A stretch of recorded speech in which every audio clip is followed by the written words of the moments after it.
नमस्कार। इंसान की पहचान चेहरा नहीं बल्कि जुबान होती है। जनहित के कार्यों को बर्बाद कर रही बीजेपी। सपा अध्यक्ष अखिलेश यादव ने बसपा सांसद दानिश अली के खिलाफ सत्ता पक्ष के सांसद रमेश बिधूड़ी की अभद्र भाषा के प्रयोग पर प्रतिक्रिया देते हुए कहा कि इंसान की पहचान चेहरा नहीं बल्कि उसकी जुबान होती है। अल्पसंख्यक सांसद को अति अभद्र तरीके से संबोधित करना किसी आपराधिक घटना से कम नहीं है। उन्होंने एक्स के जरिए कहा कि ये भाजपा की नकारात्मक राजनीति का निकृष्टतम रूप है, जिसमें अन्य भाजपाई सांसदों का हंसते हुए सम्मिलित होना दिखाई देता है कि ये किसी एक भाजपाई की गलती नहीं है, बल्कि भाजपा के अधिकांश सदस्यों की निर्लज्जता बेशर्म प्रदर्शन है।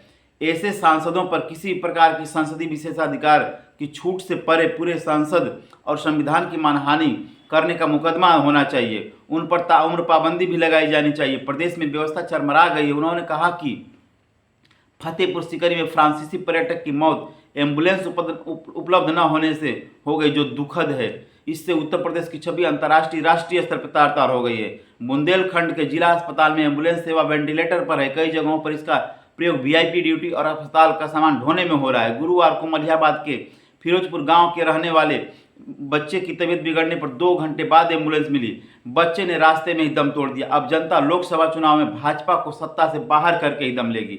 समाजवादी पार्टी के राष्ट्रीय अध्यक्ष और पूर्व मुख्यमंत्री अखिलेश यादव ने कहा कि प्रदेश में भाजपा सरकार ने सपा के जनहित के कामों को बर्बाद कर जनता को उनके रहमो करम पर छोड़ दिया है। लोगों को समय से इलाज नहीं मिल पाने के कारण असामयिक मौत हो रही है। एम्बुलेंस सेवा की बदहाली की वजह से एक विदेशी मेहमान की मौत दुनिया भर में बदनामी का कारण हो सकती है। यूपी में इंडिया गठबंधन के तहत सपा ने 65 और कांग्रेस ने 45 सीटों पर दावा ठोका है, जबकि कुल 80 सीटें ही हैं।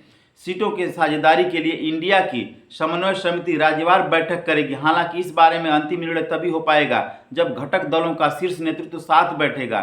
इंडिया गठबंधन में अब सबसे अहम मुद्दा सीटों का बंटवारा ही है। सपा जहां 5 राज्यों के चुनाव में गठबंधन के तहत सीट चाहती है, वहीं लोकसभा सीट के मद्देनजर भी होमवर्क प्रारंभ हो गया है। अभी यूपी में सपा के पास 3 और कांग्रेस के पास 1 लोकसभा सीट है।